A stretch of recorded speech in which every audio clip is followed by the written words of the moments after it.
Bismillahirrahmanirrahim. Ad-darsul awalu, pelajaran pertama, muqaddimatun ammatun haula dima'i al-khorijati minal farji.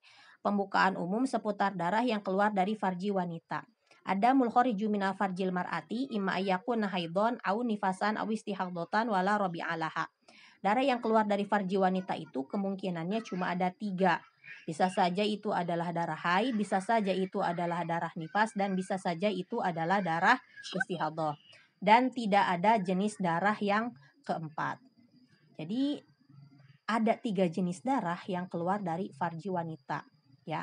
Jadi kalau keluar darah itu kemungkinannya ada 3, bisa saja itu haid, bisa saja itu nifas, bisa saja itu istihaddah.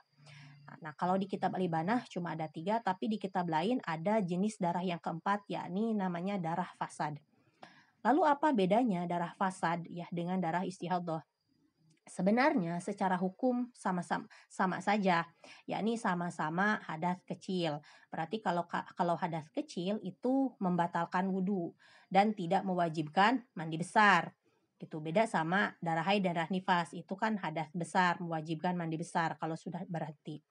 Kemudian wanita yang keluar darah fasad atau darah istihaddah itu tetap wajib sholat, tetap wajib puasa, boleh hubungan suami istri. Jadi secara hukum sama saja, cuma di sini terdapat ikhtilaf atau perbedaan pendapat di antara para ulama dalam pengaplikasian istilahnya.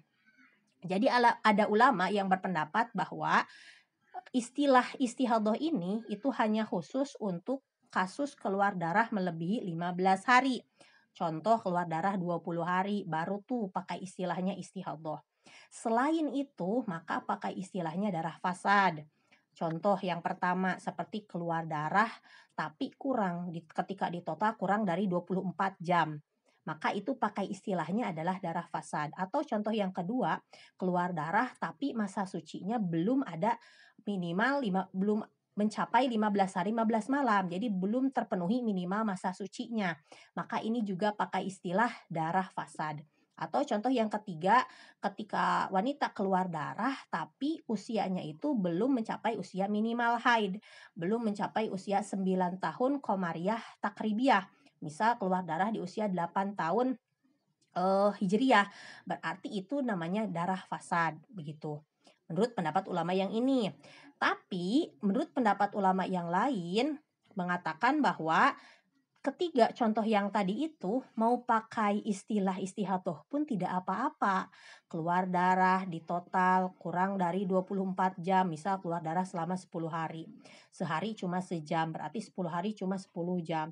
Mau pakai darah fasad silahkan istilahnya, mau pakai istilah istihaddah juga silahkan, sama saja menurut pendapat ulama yang ini. Begitu pula ketika kasus keluar darah di mana masa sucinya belum ada 15 hari 15 malam, mau pakai istilah istihaddah pun silahkan, pakai istilah darah fasad juga silahkan. Lalu kasus keluar darah di usia misalkan baru 8 tahun hijriyah, pakai istilah darah fasad silahkan, pakai istilah istihaddah juga silahkan. Menurut pendapat ulama yang ini, karena menurut pendapat yang kedua ini, darah fasad dan istihaddah itu ya sama saja begitu. Sehingga boleh pakai istilah manapun. Sehingga di sini musonib ya penyusun kitab Al-Ibanah wa Ifadhah itu menyebutkannya cuma 3, darah haid, darah nifas, dan darah istihadhah. Darah fasad gak disebut karena darah fasad itu ya darah istihadhah juga sebenarnya begitu. Walikulin min hadihi dimai ta'rifun yatamayyazu bihi an ghairihi. Dan masing-masing dari ketiga jenis darah ini mempunyai ta'rif alias mempunyai definisi yang akan membedakan darah tersebut dari darah selainnya. Misalkan darah haid punya ta'rif, ya punya definisi yang akan membedakan darah haid dari darah nifas dan darah istihadhah. Begitu pula darah nifas punya ta'rif atau definisi yang akan membedakan darah nifas dari darah haid dan darah istihadhah. Begitu pula darah istihadhah punya ta'rif atau definisi yang akan membedakan dari darah haid dan juga darah nifas. Wasofan nubayyinuha insyaallah ta'ala. Dan sebentar lagi akan kami jelaskan perkara darah yang keluar dari farji wanita ini insyaallah. Sekian penjelasannya untuk kali ini, semoga bermanfaat dan mudah difahami.